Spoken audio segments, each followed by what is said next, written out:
नमस्कार मु सुधीर लक्ष्मी पट्टनायक कटक कहूँ।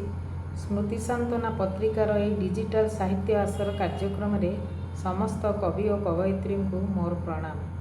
मो कवितार शीर्षक हस। हस हस मुह हस हस कथा लागई भारी मधुर। हस हस मुह हस हस कथा लागई भारी मधुर। निजे हसी अन्ये हसाई पारिले से ही प्रिय सभिंकर। हस कांद भरा जीवन भितरे आसई अनेक झड़। हस कांद भरा जीवन भितरे आसई अनेक झड़। समय आसिले कमी जाए झड़ रहे नाही किछि तोड़। मनर दुख को भूलिबाकु हेले हसिबा अति जरूरी। मनर दुख को भूलिबाकु हेले हसिबा अति जरूरी। शरीर निरोग मनटा सतेज हस खुशी दिए भरी।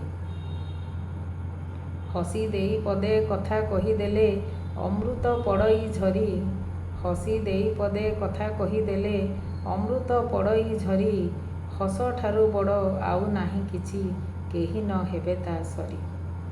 आमे हसीदेले जगत हसिब हसिब सुंदर धरा।